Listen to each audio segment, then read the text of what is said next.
And creative punishments. Right. Yeah, man. But the vulnerabilities, there he is. The vulnerabilities.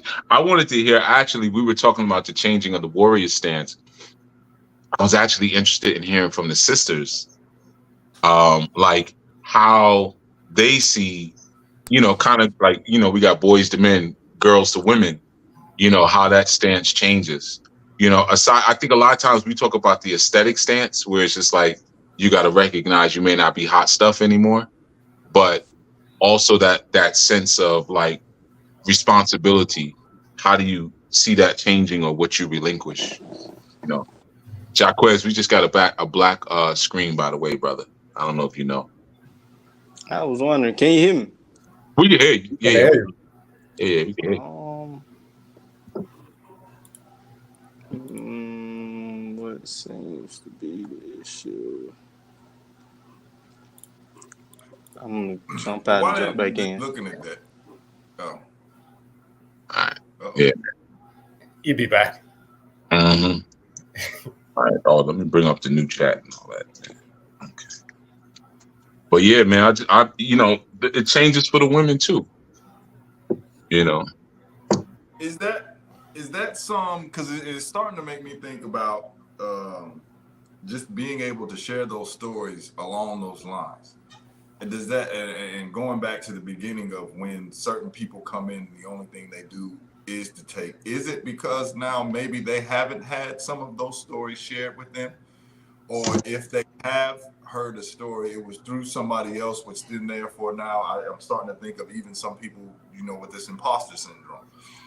Now I think this is what it is to be a man. I think this is what it looks like, at least in my eyes, to be a man, when really now it's just hyper emotional and being led from a space where I feel like I was violated, or I feel like this, so it must be this, so therefore I now have to persecute these other people. Is it the lack of those stories being shared, or is it something else?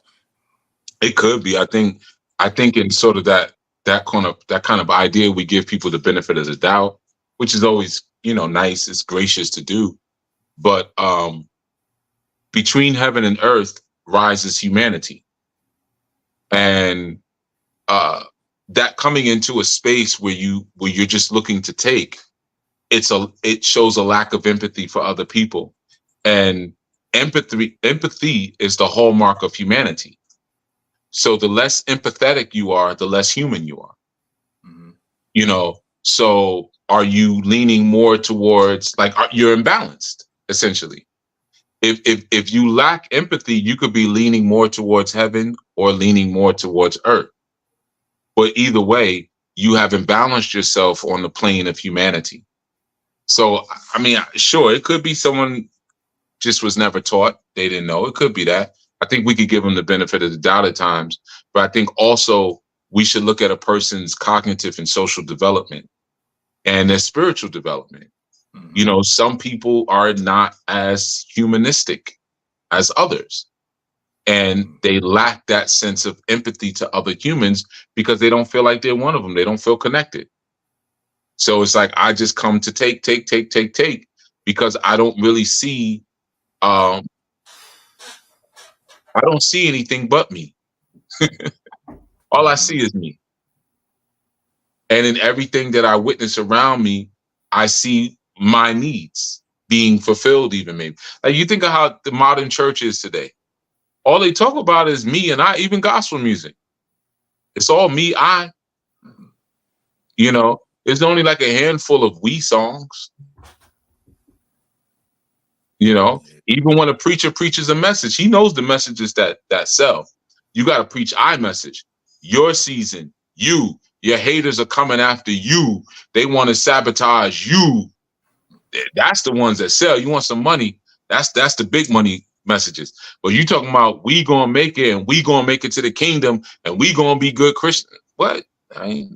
I ain't feeling. People be getting up, walking out. I was born by myself. I'm gonna die by myself. That's when they're gonna start saying stuff like that. Yeah. So that's the thing, man. There's certain spiritual dispensations, man, and we definitely live in a very egocentric time period, man. Narcissism is on the rise like you would never imagine. Mm-hmm. You know, think about like how much we use the word narcissism. It's not a new word, you know, but you hear that word used a lot nowadays because it's rampant. Mm-hmm. You know? I want to go back to what you said earlier because I'm interested in this as well, as far as the warrior stance for a woman, because it seems like the ones that are highlighted are just the ones that can keep their body in a certain shape or figure as they get older. Like, oh my goodness, look at the work that she has put in. She's killing 20-year-olds. She's killing, even though she's 60 or she's 70, like the first thing that they'll do is look at the physique as opposed to anything else. Like, just that's off the table. Of not what she is giving and what the wisdom that she is providing for everybody else, but look at her body or the BBL and nobody knows, and then denying all of these. I've never had any surgery. I've never had any of this. All natural. Right. I'm interested to really hear what that looks like, especially from one right now. Mm-hmm. Of just what is being seen and ultimately what is being cultivated around it. She don't know. She just got it. I'm not sure I understand. I'm not sure I understand the question. She's like, that's nice. That's right. I heard the question a bit late. Yeah, I'm not sure I understand it. Just what? What is like when she was speaking about the warrior being switched up for a man, you know, and coming out of that stoicism, being able to share stories as they get further along the path, you know, and helping others out. What does that now start to look like for a woman as her warrior posture may begin to change as she gets older? Like, what have you seen, and ultimately what is being bombarded in your face and what is being cultivated in that area? I would think as for a woman when she grows older, because our timeline is different. So I would say like she would be more so sharing her wisdom at that point, and it can't be about her aesthetic, you know. So she would more so be sharing the wisdom that she has. But I'm not up there quite yet, so I'm not really sure if I have the wisdom to kind of, you know, speak on that. Let me do one more question, if I may. Is it some of it then, like you said, there's a different timeline of where some, like, it comes from a pick-me culture, right? Like, so I need to look a certain way in order to get picked. Is that why some of them, when they get older, that never leaves, because I have to maintain a certain figure in order still to be chosen or picked? I think that's just what we've been taught our value is in America. Because I know my mother and my older sister, I remember when I was a teenager, they way up there, but they started to dress more like teenagers, and I'm like, this is crazy. But I think they wanted to still feel young, and they only seen their value in their aesthetic. I don't think that in America women are taught anything different in terms of their value. But so I think some know, but I think a lot, you know, or maybe still do not have that knowledge. I would say. No. I mean, think about like what did Harriet Winslow do? Complain. Yeah, because I mean, I think about like years ago, like The Housewife. That was like a thing. Like, you know, it was in commercials. Like, this is why I use Tide. It gets my, you know what I mean? Like all those kind of commercials and stuff about washing machine, stuff like that. Even in the 1950s, it was like you were home you were a homemaker, as they called it. So I think it has been taught. I think Mhm. those things have been dismantled, you know, but I don't think this place is void of the concepts of the woman who brings value outside of her aesthetic and her ability to keep a peaceful, orderly home, or to even keep a man happy. I mean, you hear some of that in music of yesteryear, you know, Mhm. stuff like that. So I think it's there. Yeah, I think it's there. I think it's like, to me, I could be wrong. I'm not a woman, don't want to be, probably will never be one. You know, in this life, I'm saying incarnations. I ain't talking about, you know what I mean? None of that switching around. I'm saying, like, you know, I ain't talking about none of that flip flopping. I'm talking about next incarnation. So I think possibly it may be a result of people, again, the lack of empathy, because it's kind of like sometimes when you talk to people who are not doing anything for their people, you say, well, why aren't you doing anything? And they say, well, I got to learn it first, right? That's always a slick answer. That's a slickster. And they be thinking like we stupid and don't know, like, you just a jerk who keeping it for yourself. Well, I got to learn it. And once I learn it, then I can share it with others. There's nothing that you ever learn in full completion yet. Life doesn't work that way. You know, so you share as you learn. You know, it's like you picking fruit from a tree. You're like, well, once I get all the ones I want for me, then I'll give y'all some. You know, like, nah, man, throw a couple down, man. Damn. You already on the ladder. You know what I'm saying? What sense it make for all us to go up the ladder? You get all of ours. You there. You know? Throw a couple down, man. You know? So it's like, I think the same thing with women in this season and this time. It's like I'm receiving all these blessings and all this ashe from the universe, right? And I can choose to send it back out to people. I can choose to send love, caring, nurturing, affection. I can send that back out. Or what's even easier and more accessible, just to put it back into myself, because it's just easier to do.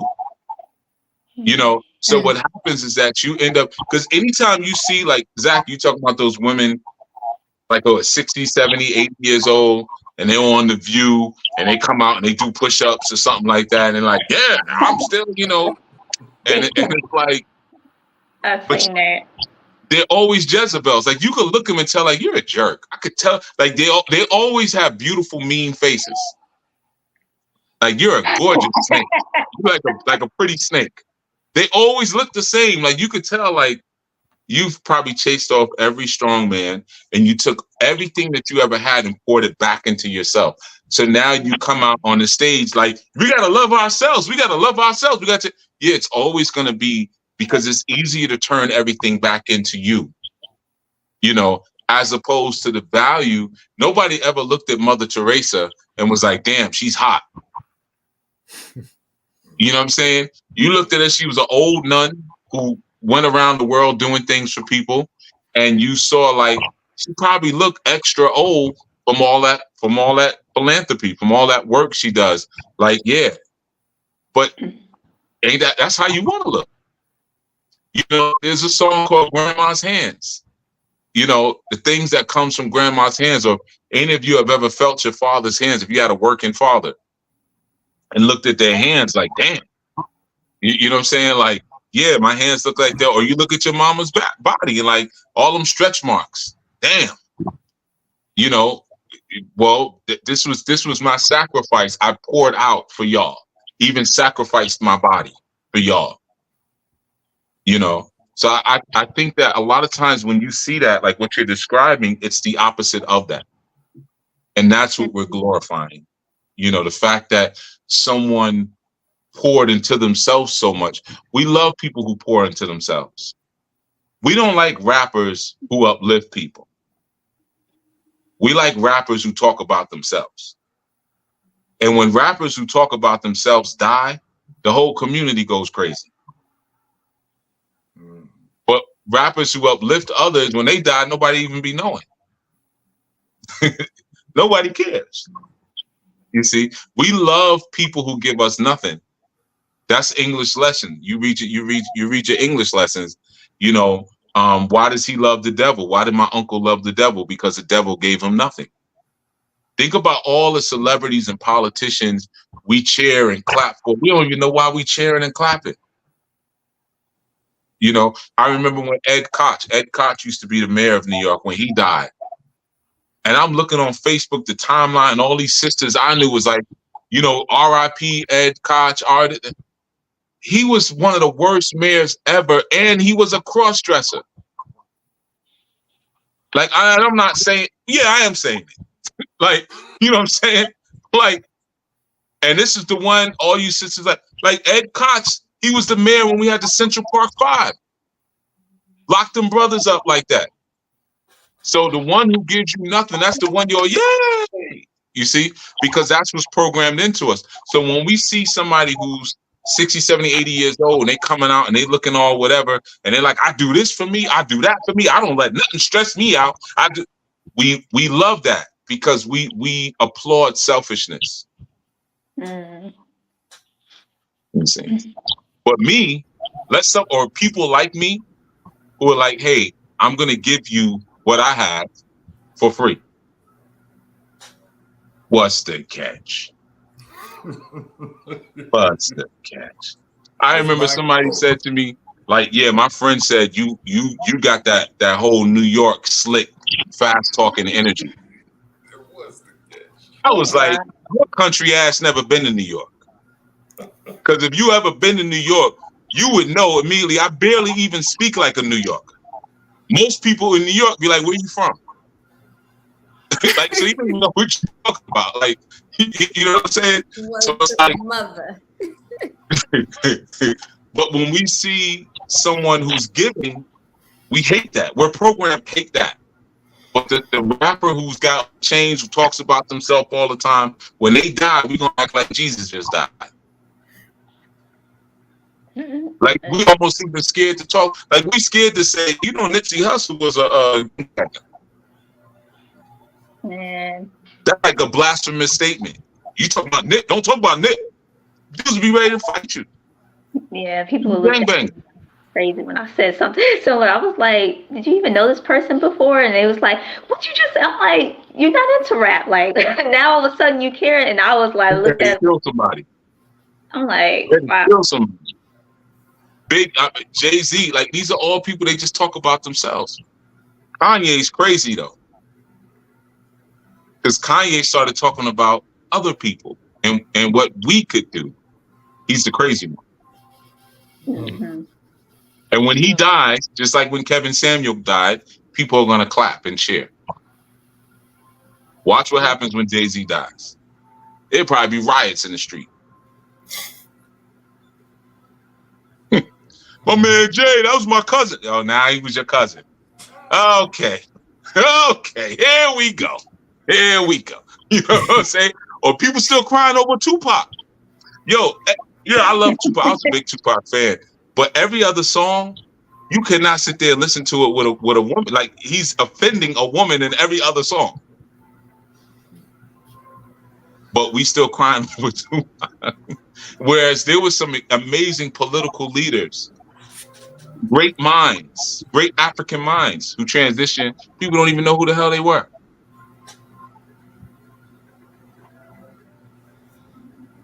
And don't care. You can get a lot of grave robbers coming up like that because people don't know and don't care. So people just take all of their work and their words and recycle them, and you think it's the second coming. You dirty it up. Miss Wilson, I mean, you ain't even got to be dead. They already recycling Bobby Hemmett. And there's people who think he's dead. Yeah, I don't want to get into that one. But, yeah. But doesn't that mean that they identify, because we were just talking about, it's not really you that we're addressing, it's the problem that you have inside of you that we're looking to extract. Is that a similar thing where I'm going to exalt this selfishness because deep down I'm selfish. And it's that spirit feeding off of seeing itself thrive somewhere else. Like I want the like if you condemn disobedient or rebellious behavior, a bunch of people will come out of the woodwork to tell you you can't tell a person what they could say or do because deep down they want to be rebellious or are rebellious and disobedient. It's the R part. It's not even the one part. It's the R part. This is when your house child had to say, "You are of your father, the devil, and the lust of your father you shall do." We assume because everybody's walking around on 2 feet speaking English that we came from the same place. If some of us came from the 5th dimension of heaven, why is it not probable that some of us came from the 6th dimension of hell? So if I see someone exhibiting the personality and the spiritual qualities of what hell personifies, hell personifies a frozen state of triple stage darkness. Deaf to the truth, blind to the truth, dumb to the truth. So if I am born of that, which so many are, how many people here, even here, were really born or conceived consciously? How many people were conceived out of manipulation versus conceived out of love? I'm gonna lock this chick down, not gonna pull out. I'm gonna lock this dude down. I'm gonna tell him no, So, but what were you conceived out of? Because that spiritual value, if you were conceived from the root chakra, your father is the root chakra. If you were conceived at the crown, your father is the crown. So you're going to identify and be fed from your nation, your system. So we love politicians. We know they all trash and they all lie. But we get excited over politicians knowing that they are lying to us. But then some of us say, I'm not going to vote at all because it's all BS. I don't want to invest in that system. You got people there and they want to beat you up for saying something like that. But that's not my system. Like, that's not my politics. My politics is not a vote. If Nile does something that offends me, I'm going to talk to Nile. And if Nile is in denial, and here, matter of fact, if Nile does something that offends me, I'm going to talk to Nile. If Nile says, get the F out of my face, the first thing I'm going to say is, I'm your elder. Don't speak to me that way. That's different politics.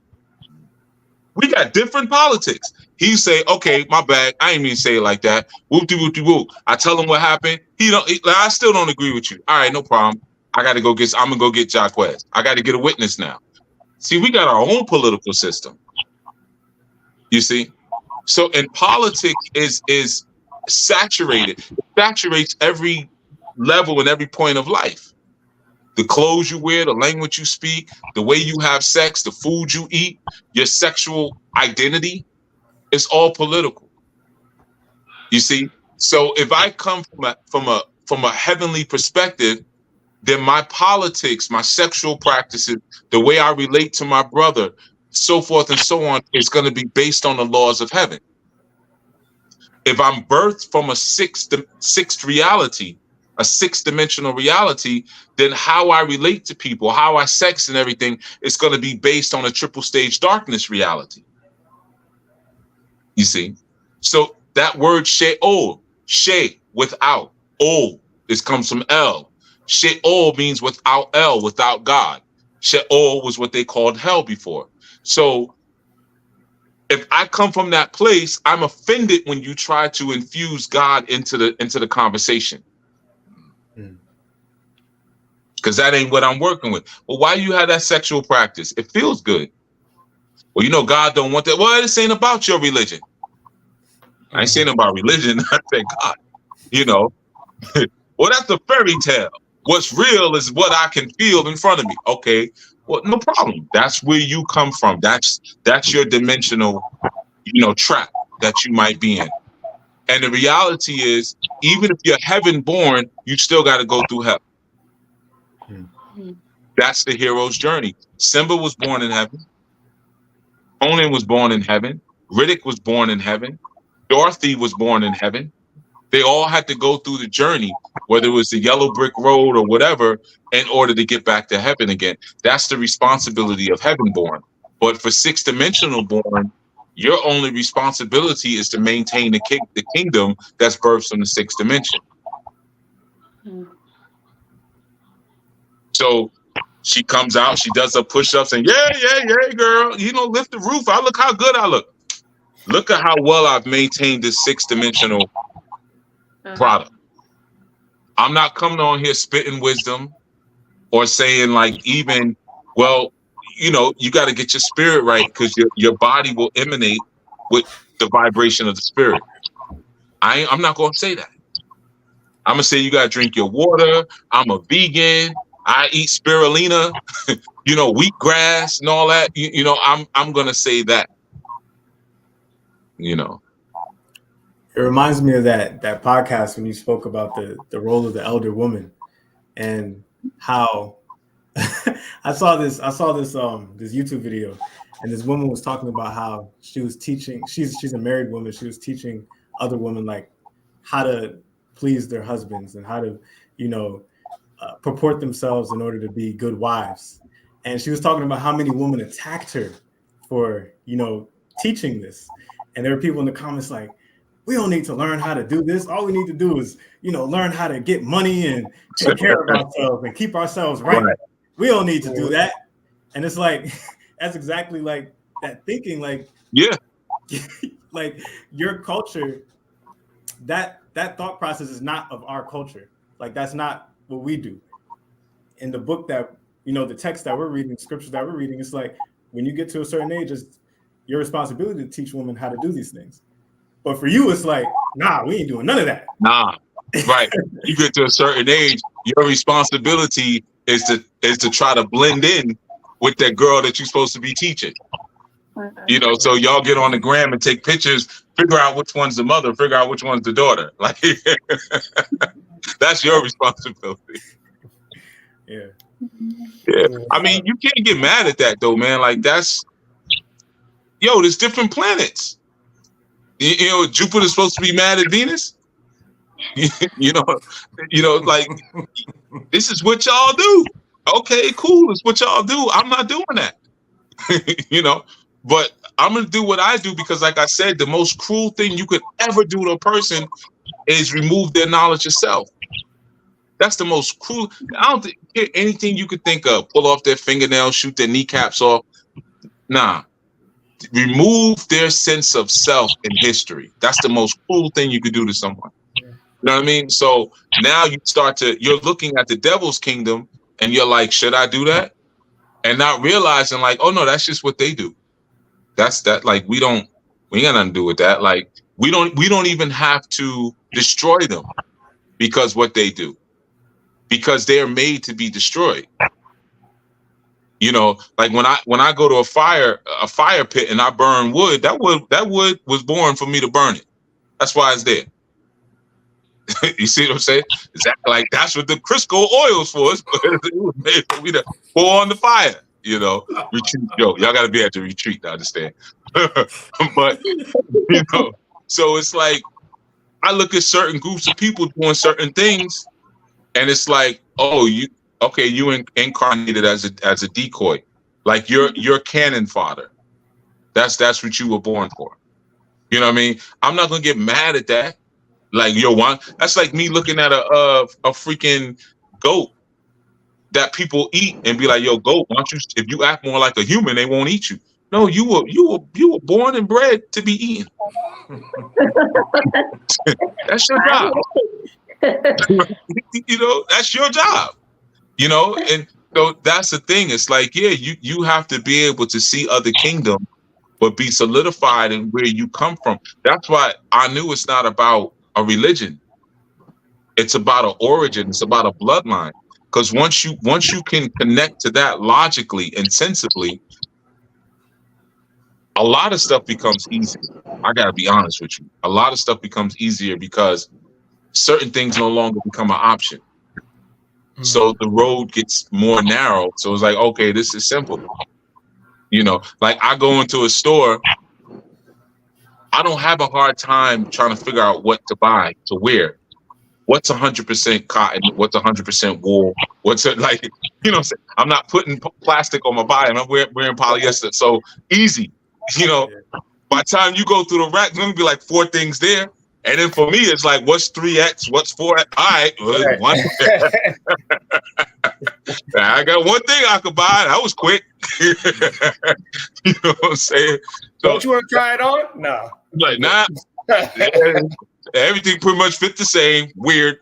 You know, but that's the thing. It's like once you know you have that knowledge of self. Once you have knowledge of self, man, you remove a lot of the condemnation because you recognize maybe you're supposed to be that way. Like certain people I look at, it's like somebody got to mute. Certain people I look at, it's kind of like if y'all want to express your potential for creativity inside of each other, knowing that no babies come forth, that might be great because we don't want any more of you here. So do that thing. You know what I'm saying? Like go crazy with it. Like it's kind of like when the KKK had given Marcus Garvey, money. What? It's like, yeah, take your asses back to Africa. Yeah, they did.